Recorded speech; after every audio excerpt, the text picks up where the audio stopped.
Here it is. Go for it. Save money. I know it's not sexy, right?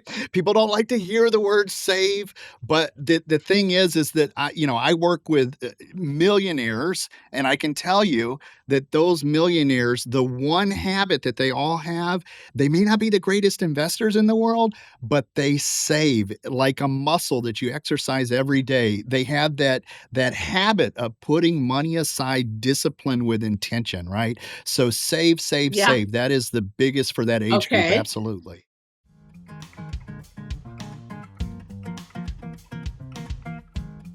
Hey, everybody. It's Diane Gilman, formerly known as the Queen of Jeans, but now the host of my own podcast, Too Young to Be Old.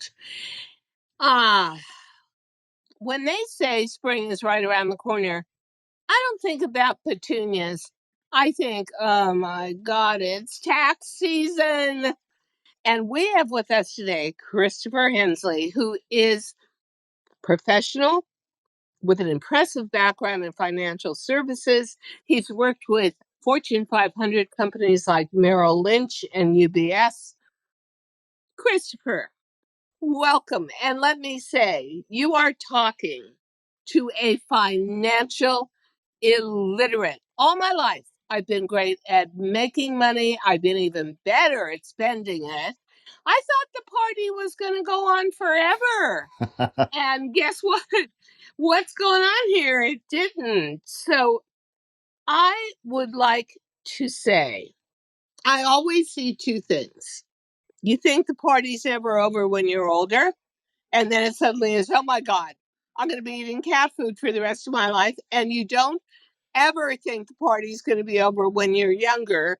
So you don't make that, let's say, minimal contribution to 401k thinking, no, I want to buy a new pair of shoes this weekend. I don't want to contribute that money. We are living in a society where so much is confusing. For me, I think, well, stock market's up, NASDAQ is up, but I lost a ton of money in 2008. So everything was put into safe investments. So I feel like I'm stuck in the middle. I would love to, because I love a risk factor. I would love to free up some of my money and say, go for it. Boy, the stock market is so high. But at 78 years old, all I get from financial advisors, yeah, I see you shaking your head, is no, Diane. Okay, so Christopher, I feel like I'm just landing all this abuse on you, but I feel like I'm stuck in the middle. There's risk taking for me that comes naturally. So I want to take my money and put it into high risk and make 10% dream come true a year. But there is also a ton of financial advisors saying, no, not at almost 80 years old. Are you out of your mind? I have friends who are putting their money under a mattress, literally, but I am like a Las Vegas whale gambler. They're big time gamblers. They always feel like if they're placing small bets and winning, Yes. then they're losing money because the bet should have been 10 times bigger. What's your advice for somebody like me? I want to Yes. do it. I so want to win. But, I did not like losing in 2008. Oh, that made me so upset. All right. So that is a great question, Diane. One, thank you for having me on this show. I appreciate you inviting me on. Pleasure. Two, the question you're asking me, this is a difficult one, but this is a question very many people have, right? We hear the buy and hold approach, and we know, if we put money in the market, if the market goes up, it'll eventually, if it goes down, it'll eventually come back up, right? That's the kind of roller coaster ride that we hear. You hear that from financial advisors all the time. I'm an active manager, and I work with people who are 55 and up, who are either almost close to retirement or they're already on the other side. So then that becomes a different deal altogether, right? Because if you have another 2008, 2009, where the market went down 38%, this is literally the difference between people having to push on retirement, maybe go back to work at Walmart, right? These are not good options, right? So the feeling that you're having is it's not unusual. In fact, what you did to get where you're at, what made you successful is putting the money in the market and letting it grow, right? But the ladder that got you there may not be the same ladder that you need when you're in retirement, right? Yeah, Um, it- that's what I think, and I want to tell you when I talk about being a fashion illiterate. No, I'm fashion literate. I'm financially illiterate. I'll tell you what. I mean, I just worked all my life. That's it. I just worked and worked and worked. I made money for everyone around me. Made money for me, probably less money than everyone around me. But when I realized I was being taxed and not at a small rate on my Social Security benefits, I thought to myself, come on now. This is a joke. And you know what else I got? I had a whole thing happen with breast cancer, and I used the company health insurance, which was great, but they went ahead and my bookkeeper, without ever telling me, canceled Medicare. And do you know, to get Medicare back, I had to pay a fine of $1,500 per year for every year I didn't use it. I would like to ask you something. United States of yes. America, don't punish me for being older. It's tough enough getting older. So, my big question to you is Mhm. when you go into Social Security, you're not working anymore. Shouldn't you be taxed at a lower rate than you were taxed when you were working and a paycheck? So I 100% agree in theory, right? So yes, we worked our Yeah, whole lives to get to this point, and the mistakes that we can make on Social Security and Medicare are huge. And the fact that surprises are never good, right? And especially when we talk about retirement. So when we so get to true. that point in our life where we turn on Social Security and then we have Medicare, the way Social Security works is that there are three different tiers, right? There are some people that pay no taxes at all on Social Security, but it's not a lot of people because the income level is so low. There's a mid tier based on the amount of income that you draw on an annual basis. And then there's a third tier that is the highest possible amount of taxes that you can pay on your Social Security. Most people Thank go into you. retirement without knowing any of this, right? And Yeah, so yeah. it's a huge surprise. And then the Medicare that you mentioned, that is also a huge thing because most people think either, hey, Medicare is free, which Part A, it's not necessarily free. It's coming out of your Social Thank Security. you. So you may not be writing a physical check, although if you don't have Social Security and you want Medicare, you have that as an option. Or people get surprised with something called IRMA. IRMA has to do with the amount of premium you're charged for Medicare, right? So not everybody pays the same Medicare premium. It's based on the It amount of is income that you have coming in. crazy. It It is is nuts. so crazy. And then I will tell you that 401ks in many respects saved my life because let's say you want to buy a home or a car and they want to look into your bank account and see liquid dollars equity. You can, on I believe most 401ks, borrow that money for 60 days without penalty, put it into your bank account, then whoever is the lender looks at it for the apartment you want to buy or home and says, "Oh, okay, solid citizen," and then you just slip it back in again. I, for some reason, even though I am a total spendthrift on handbags, shoes, makeup, everything, I always saw the benefit of 401ks. But it seems like the younger generations today really live for it today. And when I left my company, I sold my company and left to come to the social media world. Not one of my young design staff, and that young was up to 40, 42 years old, 44. None of them wanted to contribute to a 401k. They wanted the money now. They felt they needed it.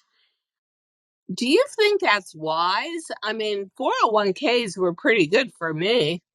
Yeah, so I've been doing this for 20 years. I've been doing Money Matters podcast for 10. And when it comes to 401k contributions, boy, this is one that it's hard to make general recommendations, but yes, contribute to your 401k, please, dot exclamation marks. If you do not do that, you are literally leaving money on the table, right? Yeah, Many people negotiate their salary when they get hired at a company, right? And part of that negotiation has to do with your benefits through your employer. If you are getting a match on your 401k, so maybe they're matching it dollar for dollar, maybe they're doing 50 cents on the dollar. If you do not turn yeah, on the 401k, you are literally leaving money on the table that you worked hard to get negotiated when you got hired, right? So yeah. taking advantage of That's that true. 401k is huge. And then Diane, you mentioned something, a strategy that you used where you borrowed, if that employer sponsored 401k has a loan provision in it, you borrowed to It put some did. money in there and you were able to verify that you had liquid assets for maybe a home loan or something like that. That's a Oh, well, yeah. unique benefit that you can use, and it's also one of there's very few things that we can say are out of sight out of mind, right? The set it and forget it version of savings, which is the easiest and most painless way to save, right? It's a lot harder to write a big Totally. check or a lump sum. 401k, for all of us who've worked at an employer, a major employer in the past, you sit down with the HR person, you decide what you're going to put on your benefits, and then if you think about it, years go by and you never even go back to it. And when you auto enrolled, you did one of the biggest, most powerful things that you can do to save for your future, Because it's right? unless you have someone investing that money for you that's a complete idiot, that 401k is going to exponentially grow and grow and grow. And that's what I say to the younger part of this audience. I know it's so great to live for today, but you will always pay a price for living for today rather than taking a little bit of that life and saying, okay, I'm also going to live for tomorrow. I'm a big fan of 401ks. Now, I was also pretty enthusiastic about annuities, but every single person I mention annuities to says, oh, Diane, I can't believe you let anybody invest. Hey, annuities sounded pretty good to me. You get lifetime check, and it's sort of like you have a job, but you don't have a job, and that money is coming in. What is the bad rap on annuities? And are you part of that bad rap, or you're Switzerland, or you're part of the good rap on annuities? Yeah, so I can definitely talk about annuities here. So I've got an insurance license. Annuity is an insurance product, but there are some similarities to the investment side. I'm primarily an investment guy. So when it comes to insurance, I'm one of these guys that say buy term and invest the rest. But when it comes to annuities have gotten a bad rap for a very long time. There's a reason for this. In my industry, there are a bunch of shisty financial advisors out there who will Right. sell you highly commissioned fixed annuities that they get a big commission at the end of the day. Now, that is what we've heard very bad press for. Now, if you look at retirees, baby boomers who are retiring in the last 10 and 20 years, annuities have made it a comeback because what you essentially do is you're creating a pension for yourself, right? Uh, Yeah. Yeah. yeah.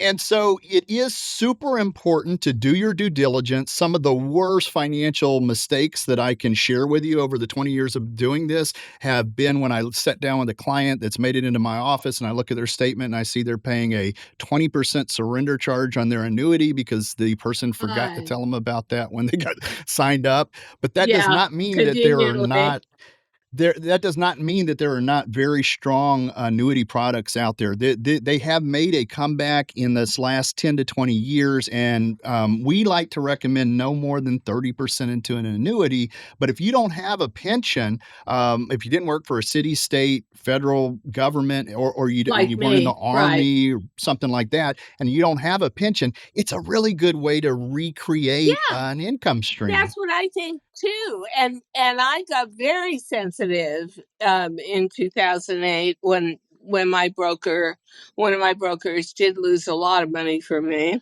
which will somehow never come back. But I started questioning annuities and saying, okay, what kind of commission are you making on this and this Right. and this? I think, and my best advice as a financial illiterate is, if you know something that you want to invest in, because I love it. I get my annuities payment, I think once a year or twice a year, Christopher, and Yep. I just put it right back in again. So I grow Yeah. my annuity so that this will be a real benefit to me. And make your professional comments so that that professional that's handling your money knows that you are aware of how you can get shystered. And Right. you will be amazed at how effective that can be when you let your Absolutely. professional know, like, what percentage are you making off of this? And the other thing that I found too was moving. There's another thing that I think you really have to watch out for, which is moving investments around. So every time you close Yes. down an investment and move it, that broker can be making a huge commission on that Right. move. And that was another thing where I started really questioning and saying, why are you doing this? How much? And you have every right, audience, to turn around to whoever is working with you and say, how much did you just make off of this? Yep. And why Yep. did you move it? I think it's the financial community, Christopher, is a little bit like the medical community. They are professionals. You guys know so much more than we ever will. But we sort of get cowed into not asking questions because we're afraid Yep. that the answer is going to be so technical. Don't be. Ask Yes. those questions, because what it does do is let whoever is investing your money know that you're not in a money coma over Right. all of this. Right. I love Right? it. So, Diane, that is perfect advice. People don't don't you have the responsibility of knowing what you're getting into, even if you have an expert, right? So we are in one of the most highly regulated industries out there. I always encourage people to check brokercheck.org. This is through FINRA, and you can literally see your rep that you're working with. You can look at their financials in the past. You can look at if they've had any complaints. And so, wow. yeah, so that is a huge thing when you're doing your due diligence as to who you're going to work with, right? So definitely recommend people doing that. And then what you just mentioned, always ask questions, right? So just because you've got people who are financial delegators, they'll hire people like myself to do the investment piece. But you mentioned when financial advisors would just willy nilly change your investments up, right? So if you Yeah. have a qualified account, right? So it's not retirement dollars, and you sell and then you go into a new account, that's a taxable event, right? So a lot of Yeah. times Yeah. when I have accounts like that, I don't just willy-nilly blow up the portfolio. We transfer them in kind, and it's customized and personalized. And I would argue that you need to ask your advisor to do that if they want to move anything around. If it's not a retirement account, because it will cost you taxes. That's the word. Like I said, you don't want surprises at the end of the year, right? Not only does it cost you taxes, but they take their commission. And I found at one Yes, point it was almost usurious. I mean, it was yes, intense commission. And I just thought, oh, no, no, no, no. yep, That's not going to happen anymore. Now, so I'm in a very let's say, a precarious situation. And many people may relate to this. So I'm still with the broker that lost a huge amount of money for me in 2008 because I keep thinking, and I keep saying to him for every semi-annual review, how much did I make back? How much did I get from your investments and your choices this year? But it's never going to match what he lost. But I feel like I can't leave him because he was the one responsible for the loss, even though that may be a little unfair on my part. Um, well, my friends, I literally have friends, Christopher, that put their money under their mattress and they've got Right. money. They Right. don't want to invest in anything. They feel they're at an age where they're willing to take 1-2% from a bank account Hmm. and just be that safe, money under the mattress. Um, do you agree with that? Let's say past the age of 75, that you don't invest at all anymore because it's great when you win, but it's horrible when you lose. What is your advice for the older people in the audience like me that are wondering, damn, everything's at an all-time high. I'm not getting anything out of this. Maybe I should just sneak some safe money out of one of my investments and we roll the dice like Vegas whales. What's your advice? Yeah, so as a active manager, I am somebody who is not buy and hold. So I believe in looking at the real time what the market's doing, right? So I could speak to this. That let's talk to the first part of the question about putting money under your mattress, right? So I know that inflation is always somewhere between 3 to 4%. Last year it was like 7%, like record highs, right? So if we just put money into a money market or a savings account, right, and you're only Savings, making, yeah. yeah, you're kind of backpedaling right there. So at a minimum, you want to keep up with inflation, right? And I know as I age, there's something called CPIE, right? CPIE is a inflation rate based on elderly expenses. This is going to be healthcare expenses, prescriptions. That's more like 12 to 13%. So we want to, Whoa! yeah, we want to aim towards a higher return if possible, right? And so there are Yeah. different ways that we can do that. But just say taking your money and going home, right? Say, okay, you're cashing out altogether. It's very difficult to do that and keep up with the erosion of the dollar. And we know this when we go into the grocery store and we look at what we're paying for a loaf of bread today, what we're paying for eggs. You think back when you're in high school, right? What was the cost of gasoline back then compared to now, right? This is the very real cost of inflation that we see as we age, right? So you know, that will point us in the way that we at least at a minimum have to try to keep up with inflation. And then being an active manager, it is okay to put money in the market if you're doing it with intention and but the idea of just buy and hold once you reach retirement and you got to peel income off of this, it becomes more and more difficult, right? Yeah, and my fear, which everyone always says I'm completely neurotic, so I will accept that as a diagnosis. But my fear is that I'm always going to be sitting out on the sidewalk with a Birkin bag begging for $20 bills.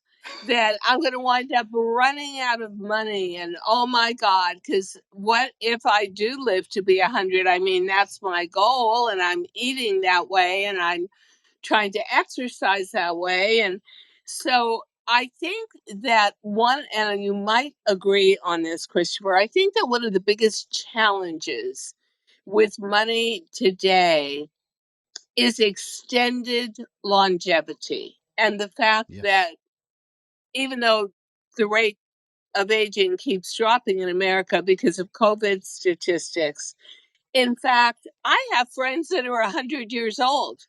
And Yeah. they're still actually earning money. They're people that made themselves famous in their iconic old age. But how do you prepare for a life that may be extended 20 years Yep. beyond what the average is in, let's say, a government study? When you look it up, you see the average age for a woman could be as high as 84, but it doesn't go beyond that.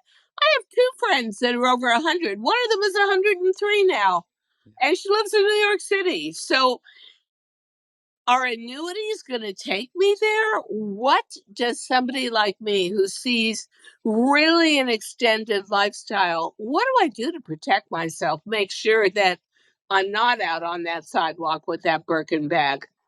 Yeah, absolutely. So I'm smiling because the description you gave me of living longer, I'm thinking of what you call Act Three, right? So Act Yeah, Three in life. I am right down the street from the medical center here in Houston. We are one of the biggest medical facilities in the country. Each and every day, they're developing cures for diseases. And yes, you're yeah. 100% right. Longevity is extending. People are living longer. So as a financial advisor, that makes my job harder because Much, it's right? a bigger math problem, right? We got to make sure that the money lasts. So we talk about annuities, we talk about investments, and when we reach this age, this Act Three, it's super duper important to start with the things we mentioned at the beginning of the show: Social Security and Medicare, because those are some of the biggest pieces of your retirement planning. Are They're you the kidding me? stepchildren of retirement planning, Are right? you kidding me? I don't think I can even buy cat food for my cats with my Social Security check. People tend to Really. not think. Especially now that I know it's taxed. But Right, right. okay. People tend to not think that this is an important part, but having a strategy of when to turn on your Social Security, whether you're married, whether you're divorced, how do you get that Ah, highest Social Security benefit? And also, if you were to pass, it's a survivor benefit too, right? And then Medicare, you have to solve the healthcare piece because realistically, as we absolutely. age, we start Without a spending more doubt. money, right? You know So what? Yeah, that is these so true. And medical costs are so insane. Like I get that gel shot in my knee. Yep, yep. And if with Medicare, I think I pay $300. Without Medicare, they were giving me some bill like, oh, well, this is going to be $30,000. And I'm thinking, really? For one shot? Yeah, really. So if you think that there is inflation when it Mhm, comes to foodstuffs and gasoline, I think the inflation from medical procedures is insanity. And if you are not covered by Medicare, and what scares me is I now hear in political talk mhm, mhm. canceling out Social Security and Medicare. First of all, how in the world do you think a public is going to accept having put money into Social Security every week of their lives, and just when they need it, you go, you know what? Too expensive for the government. You're not going to get it. Or, oh, Medicare is a mess. We're closing that down. And Medicare is probably the most draconian, intelligence challenged federal agency I have ever dealt with. My God, that was just bizarre. If you ran a business the It way would not the work. government runs Medicare, you wouldn't have a business, you'd be bankrupt.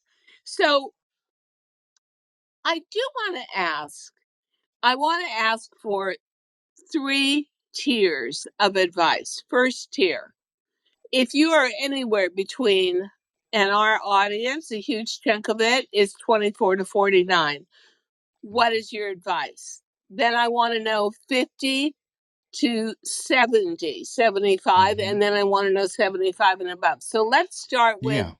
24 to 49. Best piece of advice. One piece that's going to Oh, really change someone's life. Here it is. Go for it. Save money. I know it's not sexy, right? People don't like to hear the word save, but the thing is that I work with millionaires, and I can tell you that those millionaires, the one habit that they all have, they may not be the greatest investors in the world, but they save like a muscle that you exercise every day. They have that habit of putting money aside, discipline with intention, right? So save, save, Yeah. save. That is the biggest for that age group. Okay. Absolutely. Yeah, and just look at Warren Buffett. I mean, the guy is still in a house he bought 50 years ago, driving a Yeah. car that's like 35 years old. But you know what? Being a little bit of a Scrooge, you can actually shift your attitude slightly and it can feel good in a kind of painful way. But okay, now we're going to talk about 50-year-olds to 70-year-olds. What is your best piece of advice? If they haven't been terrific about saving, what do you do now? Okay, so if you haven't been terrific about saving, then you've got double duty, right? So not only do you have to get really, really smart about your investments and your savings and kind of shifting things around because you're getting closer to having to actually take income off of it. So you can't just have this agnostic view of the market. You have to know that if the market goes down, that could drastically change your retirement date, right? But now Hello. you have to take seriously Social Security and Medicare. Wait, Social Security doesn't turn on to 65, 66, 67. Why am I looking at it now? 65. Because when you turn it on, that decision can drastically affect the next age range, right? Because you're taking that distribution for the rest of your life for the next 30 years, even if Yeah. it's only $200 or $300, right? Well, give it to me. $200 or $300 times 12 times 30 years, right? This is a big, significant part of your income for the next part of your life, right? So you have to bring those things into your holistic approach to planning the next stages of your life, right? Okay. And then for me, and I'm in the 70 plus group, but I'm an anomaly because I worked Yeah. uh, till I was 77. And now I'm starting a new business, which in a way can have its own tax benefits. But once you pass the age of 70, how do you plan out the rest of your life? And what if you are someone who isn't like me or you? You are educated and you are all about finances. For me, I live in a big city, Manhattan. You've got very good professionals to guide you if they're not screwing you at the Right. behind, behind all of the Wizard of Oz curtains of, oh, you should Yeah. invest in this, and then you find out why because they're getting a commission. But what Right. do you do if you are an average citizen who is not going to get super educated, super expensive advice? Yep. How do you plan out for an extended lifetime? This is a mental change, right? Because what I hear you saying Ah, earlier is the market's hot and I want some of that, right? But I when you are do. I want 70, it. I want it. I know when I'm 78 and I'm thinking, couldn't I just I love it. roll those financial dice one last time? Be a I love big it. I winner. love it. But I call that de-risking, right? So you have made your money and you have enough. If you look at it mathematically, you have enough to last you throughout the rest of your life. If you have solved that problem already, you then have to tell yourself this is not about hitting the performance or the getting the ball out of the park, right? It's really literally making sure that that money lasts throughout the rest of your life. Or if you're Yeah, multi-generational and you're trying to pass it on to a different generation, making sure you check those boxes as well. But that's it, right? Because we it's hard because that's the tools that got you where you are, right? That you've seen the stock market make you exactly. money and it's You know drawing you what? back in. That is so true, Christopher. In just closing remarks, it Yeah. was always risk taking that got me to the point where I had enough money to live for the rest of my life. And it is very hard not to want to keep rolling those karmic dice and Right. saying, Right. One last time, baby. Just give it to me. But yeah. No, Well, you know what? This was so interesting. And I think we're headed into some fairly confusing times. So, just as one final remark, what would you say? Go for it, be very conservative, or hang on to your money and keep it in your wallet. yeah, Any age. cautiously optimistic. We are in an election year Ha! cycle. Historically, during an election year, we see a soft first half of the year and a good growth in the second half of the year. That's not to say that that's going to happen every single year, but I would say proceed with caution. Watch out for noise of the headlines. My uncle used to say, raise your watch up because the room's filling up with you know what, right? During an election year, we're going to get so much noise coming from all sides, right? So, really, the things we need to focus on are Social Security reform, being an advocate for people as they age, right? And making sure that these programs of reform for Oh, Social yeah. Security and Medicare don't disappear, right? So, things to think about, important things to think about there. That is so important to think about. I think you're so right. And I think that most of us feel like, what? Yeah, well, you're going to take that away from me? You're taxing me on it and you're going to take it away from me, but we don't know what to do about it. So, the one thing I keep thinking is vote, vote, vote. Don't say it's never going to happen here because it probably is.